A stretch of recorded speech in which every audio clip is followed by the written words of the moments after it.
Twitter for the past 8-9 years or so. We were both bloggers in the early blogging days, and so he's been to one of my blogger barbecues that I organized.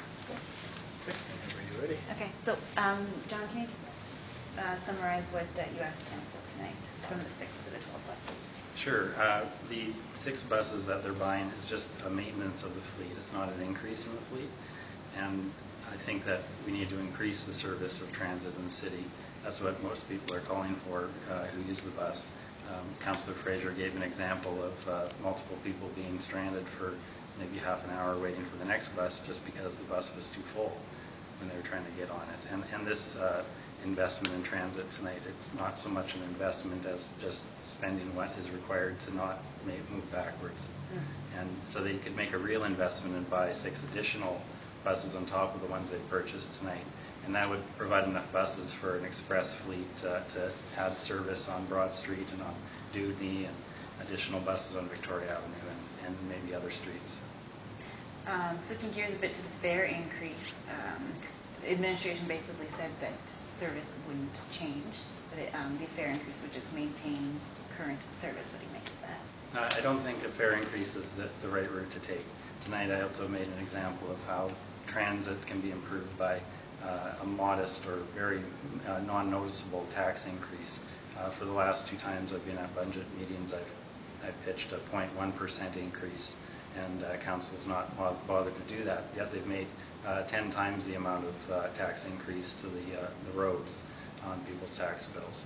So for a very comparable, for a lesser amount put towards transit, we could have a much better system, and we wouldn't even have to spend as much on streets because more people could be using collectively on buses. Thank you.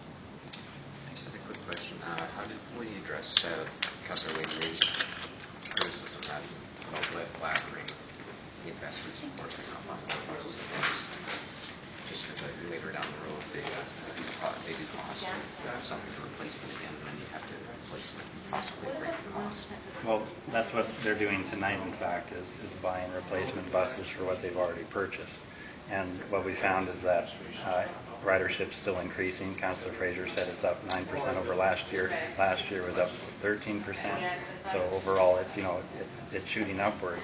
And as people demand a more efficient and less expensive way to get to work and home.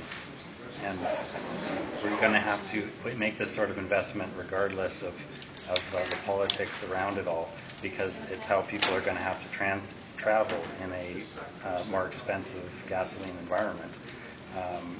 It just seems to be common sense to me. I don't know what it is that council doesn't feel that it's important to spend on. I think it has to do with their distance from transit completely. Like they're buying vehicles that they'll never use, and they're depending entirely on the administration to advise them on how many vehicles to get. Whereas I'm actually using these vehicles to get around. So I see the problems in the day-to-day use and the successes. And I think we can have a much more successful city if we just put a little bit more thought into it and investment into it. But council's getting advice from people that they've already said, we're not going to increase the amount of money that we're giving you to solve problems. And I'm saying they need to increase that money that they're giving to the people at transit at the City Hall to solve those problems. Thanks very much. Thanks. I have nothing further.